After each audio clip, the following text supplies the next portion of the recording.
I always believed that evil comes from strangers, not from people you call family.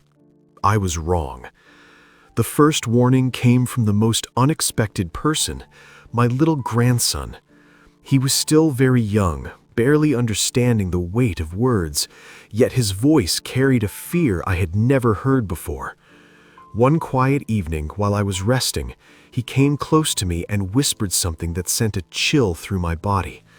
He said his mother talked on the phone late at night and mentioned that I would go away forever. At first, I laughed softly and told him not to imagine scary things. Children often misunderstand adult conversations, or so I thought. But his eyes were serious. There was no joke in his expression. He told me he heard words like poison, prison, house, and cars. I tried to convince myself that my daughter-in-law could never plan something so cruel. She was family. She lived under my roof. She smiled at me every day. Days passed, but uneasiness stayed with me. Then one afternoon, my neighbor came to my house, visibly shaken. She told me she had overheard my daughter-in-law speaking outside, thinking no one could hear her. The conversation was with unknown people, and the topic was terrifyingly clear: poisoning an old man, framing her husband, and taking full ownership of the house and cars. That night, sleep abandoned me. I replayed my grandson's words again and again. Slowly, painfully, I realized the truth. The warning was real, the danger was real, and the enemy was already inside my home. The next morning, I gathered my strength and told my son everything. I spoke slowly, carefully, not hiding even the smallest detail. I expected him to get angry or refuse to believe me, but instead he listened in silence. His face was serious, thoughtful. When I finished, he sighed deeply and said that accusations meant nothing without proof. That moment changed everything. Fear turned into determination. We knew we had to act wisely, not emotionally. If my daughter-in-law truly wanted to poison me and send my son to prison, she would eventually reveal herself. Our task was to catch her before it was too late.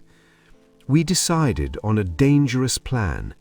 If she ever offered me a suspicious drink or food, I would pretend to consume it while secretly saving it for examination. We also placed hidden cameras in the house and used my phone to secretly record conversations. Every move had to be precise. A few days later, she approached me with unnatural kindness. She said she had prepared a special drink just for me and insisted that I drink it all. Her eyes watched me closely. I waited until she left the room, then carefully poured the liquid into another container.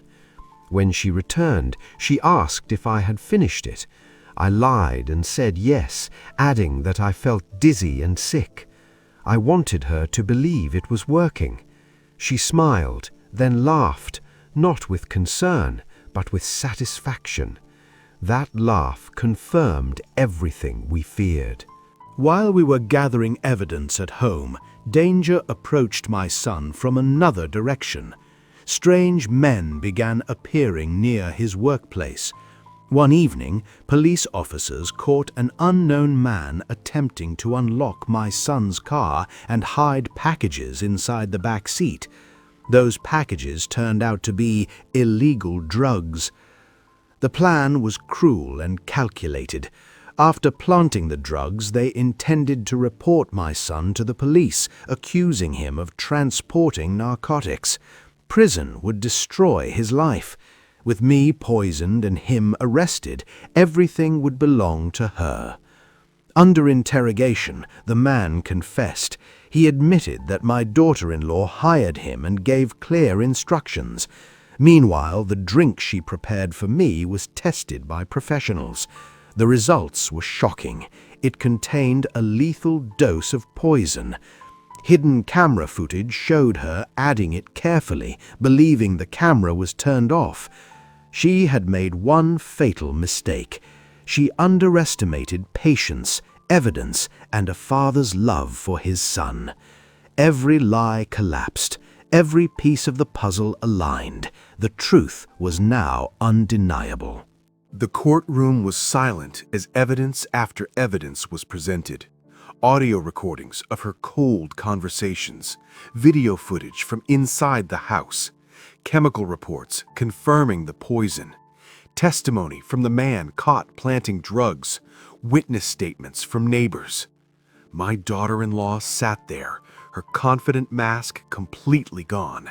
She avoided eye contact, knowing escape was impossible. The judge listened carefully, methodically, without emotion. The truth did not need exaggeration. It was already horrifying. It was revealed that she even planned to abandon her own child after taking our property. She intended to send my grandson to an orphanage, erasing him from her life like an inconvenience. That revelation shattered the courtroom. The verdict was severe. She was sentenced to many years in prison. Her parental rights were revoked immediately.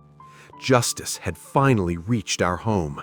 The woman who tried to destroy us lost everything she schemed for. Today, peace has returned to our home. My grandson sleeps without fear. My son walks freely, his name cleared, his future intact. We survived a nightmare that could have ended our lives. One evening, I spoke to my son about rebuilding what was broken.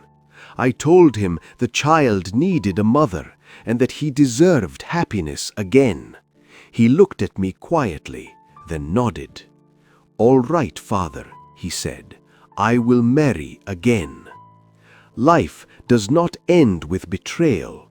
Sometimes it truly begins after the truth is revealed. Evil may hide behind smiles, but it always leaves traces. Patience, wisdom, and courage saved us.